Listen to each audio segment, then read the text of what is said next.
Constitution grants this court two types of jurisdictions. Yes. All right, we're not going to get into this, what I call Jabberwocky. It has no legal effect.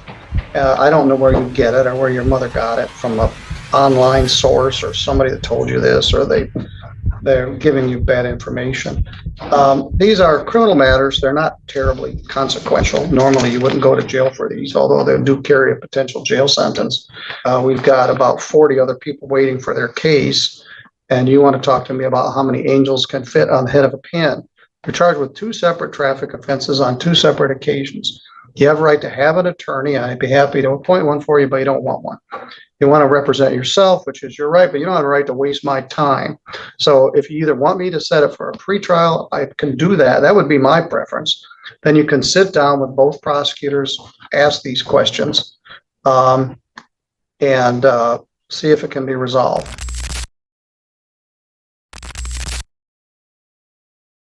Today, we're in Judge Middleton's courtroom with a sovereign citizen defendant who racked up multiple traffic charges and tried using pseudo-legal jargon to fight them. He's looking at up to 2 years in jail if convicted on all counts. David Zambrano. How you doing today? Doing all right. It's a Tuesday. We got lots to do, and we're making progress.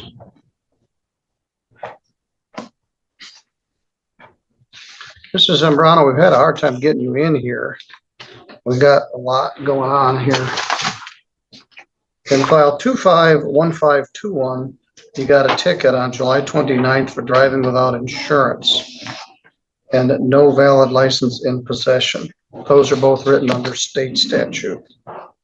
On July 25th, you got charged with driving with an unregistered vehicle in file 1523.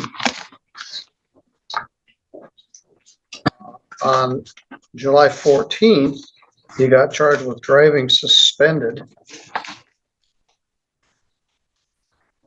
and unregistered vehicle. That one's under White Pigeon ordinance. So July was a bad month for you. Then we said this a couple times. The city, or the village of White Pigeon, in the July 14th case, has agreed to dismiss the charges if you plead to allowing another to violate the motor vehicle code. I'm not sure what the county's position would be on the other charges. And frankly, I don't know why they didn't charge him with driving suspended on all 3 days. Let's take a look. And then you'd missed a date, and then they reset it, and I don't know what happened, but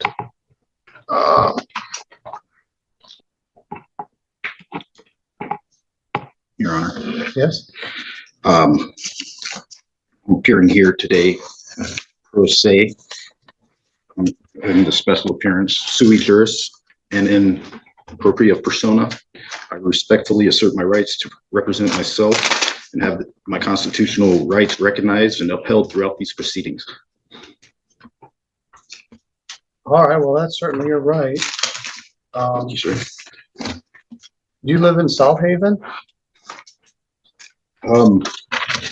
Actually, I'm a sojourner of the land. I don't have a residency at the moment. Well, the reason I ask, I once did. if I need to send you mail, I need to know where to send it.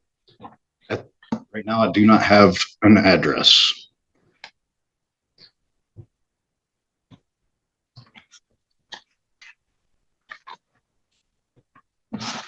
All right.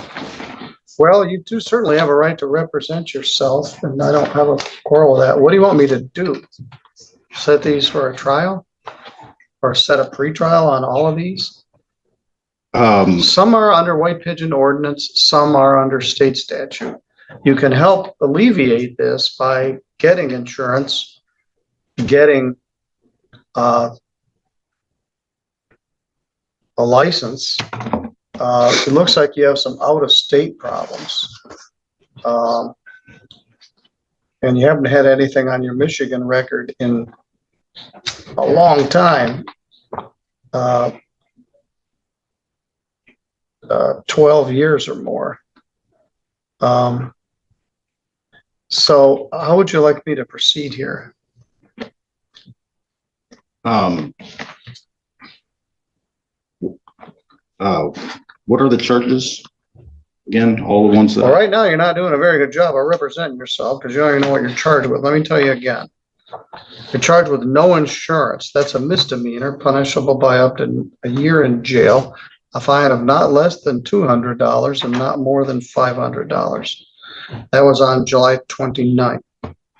On that same day, they charge you with no valid license in possession, even though your license is suspended. They didn't charge that. No operator's license in possession is a misdemeanor. It's punishable by up to 90 days in jail and a fine of up to $100. On July 25th, take a look at that one. No, that's the 29th. It's the same as the others. You got no insurance, no ops on person, unregistered vehicle. That was on July 29th. And those are all under state statute. On July 14th, you got another ticket. Take a look at that one. 1560. Enjoying this trial? Go ahead and hit that like and subscribe button. We've got plenty more epic court trials coming your way. And that one, they filed a formal complaint that alleges that you were driving suspended and you had an unregistered vehicle. And that is under White Pigeon ordinance. Driving suspended is a misdemeanor. It's punishable by up to 93 days in jail and a fine of up to $500. That carries 2 points and it requires that your license be suspended. And then they charge it, you have an unregistered vehicle. You could help all of these if you got insurance, a registered vehicle, and worked on getting your license back. So one thing I could do is set all these cases for a pretrial on the same day with the White Pigeon Village attorney and the county attorney and see if they can come to some resolution of all the charges. Is that acceptable to you? Actually, no, I have a few questions I need answered before we proceed. I don't understand the nature and the cause of this action against me. And I'm, is this a civil or criminal? It's criminal. All right. You were here with your mom and she's here with you. So it's good that you support each other. She asked me the same question, which points out to me that you're not qualified to represent yourself if you don't know the difference between a criminal matter and a civil matter. These are criminal matters. They could result in a jail sentence and a sanction on your driver's license. Thank you, Your Honor. Should the record reflect this is a criminal action then? Yes, it is. Okay. I just got to look at my papers and stuff. All right.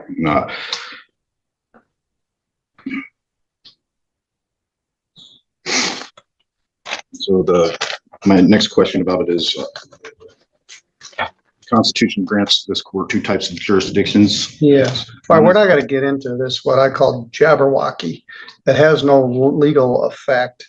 I don't know where you get it or where your mother got it, from a online source or somebody that told you this, or they're giving you bad information. These are criminal matters. They're not terribly consequential. Normally you wouldn't go to jail for these, although they do carry a potential jail sentence. You don't necessarily subscribe to our system, but I certainly don't subscribe to whatever you got written on the paper there. I propose we set this for a pretrial and you try to get a registration and insurance and then come in and share it with the prosecutor and the city attorney and see if we can resolve everything. If we can't, we can set it for a trial, including a jury trial, I suppose. It's 2 different incidents. So it would have to potentially be 2 different cases. What I propose is you trying to do some things to get situated and have a pretrial with the city attorney and the county prosecutor. Your Honor, I'm going to have to object to that. I need, before we can proceed, I need to know It's upon the authority of the Sixth Amendment. I need to know the nature and the cause of these charges. Now, could you tell me if it is a common law criminal No, these are jurisdiction? statutory offenses written under the authority of the people of the state of Michigan. One of these is under the insurance code and one is under the motor vehicle code. The others are. And I don't really wish to engage in this discussion. We've got about 40 other people waiting for their case. And you want to talk to me about how many angels can fit on the head of a pin. You're charged with 2 separate traffic offenses on 2 separate occasions. You have a right to have an attorney. I'd be happy to appoint one for you, but you don't want one. You want to represent yourself, which is your right, but you don't have a right to waste my time. So if you either want me to set it for a pretrial, I can do that. That would be my preference. Then you can sit down with both prosecutors, ask these questions, and see if it can be resolved. If it can't, we can set it for a trial, either in front of a judge or a jury. So what would you rather do here today? Well, on the authority of the Sixth Amendment, I'm asking that the court discloses the jurisdiction that I ask. I just did. You said it's a statutory jurisdiction? Yes, you're Okay. supremely unqualified to represent yourself in this matter because someone sold you a packet of information that has no relevance in the modern universe that we live in. So I'm going to set this for a pretrial. Your Honor, that would be practicing law from the bench if you proceed without me. I'm a lawyer. I'm a judge. I practice law from the bench. I do it every day, all day. And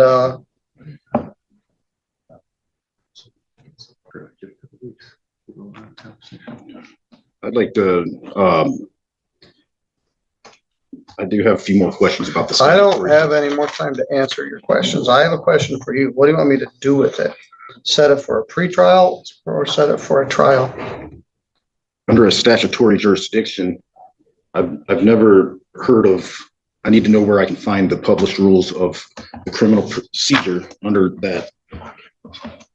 Well, you can certainly find them on the internet. They're in the public library.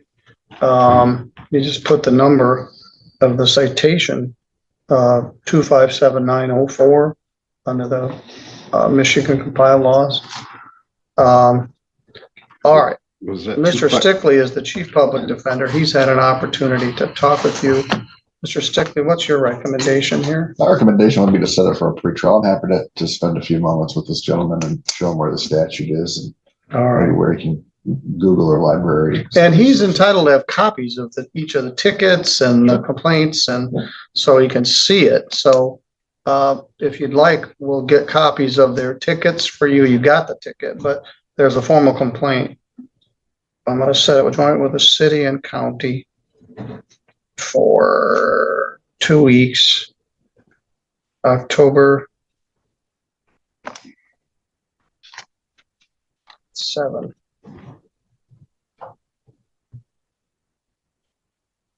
Mr. Stickley is the chief public defender, and he's not exactly representing you. He's here to make sure that your rights are protected.